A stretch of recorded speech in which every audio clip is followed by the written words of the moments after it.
So there are 5 kinds of freelancing.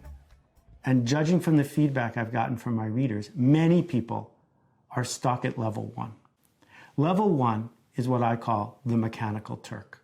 The Mechanical Turk is a service offered by Amazon where someone can put up a job, a really trivial job, and anyone who's willing to work for 10 cents a click can get the job. Mechanical Turk work is working for Uber, right? When someone gets in an Uber, no one cares who's driving the Uber. If you're a good enough Uber driver, you're done.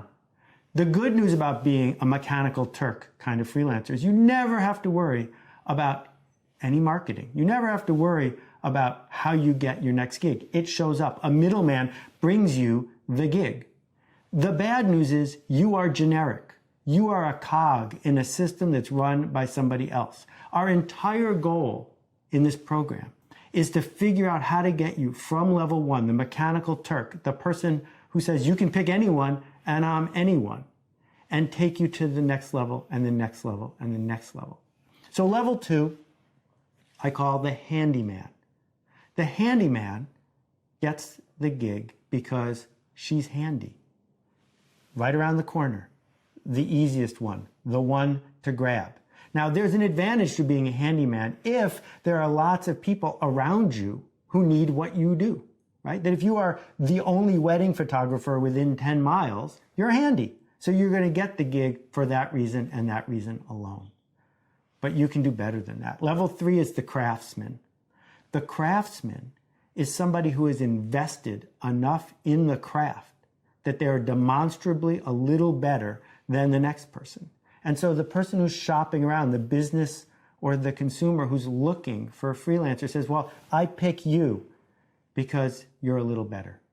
The 4th level is to be unique. To be unique is a whole different game. To be unique is the one and only, the one who will be bragged about by name, the one who will be asked for by name. And you are correct. It is difficult to be the one who is unique, but it is worth it. And then level 5 is remarkable. Level 5 is the connector. Level 5 is the person who does work that we must talk about. He does work, she does work that stands out merely because it is worth talking about. It is not better than spec. It is so far forward that it has a name unto itself, right? So you have to decide, are you someone who does a job or are you a brand? And what it means to be a brand is to make promises that stand for something that are unique, right? So if we think about going all the way back to the first level, the Mechanical Turk, we go on Craigslist and we type in, I want to move, or man with a van, and there are 100 people listed. Or we think about this new app called Favor, where you, with a few clicks, you can send someone to the nearest Subway to wait in line, buy you a veggie sub, and bring it to you for $5. Now, $5 is nothing to sneeze at for 15 minutes worth of work, but it's not a profession.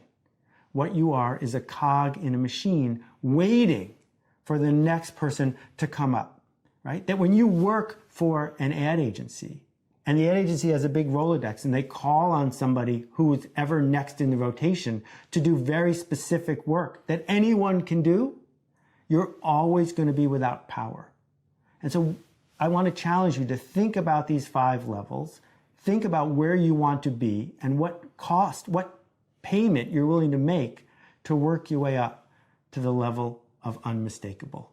Srini Rao has coined the term unmistakable to mean the work of somebody where we can tell it was them, where we can talk about it to each other and say, only this person could have made it. So how can we tell if you are doing unmistakable work?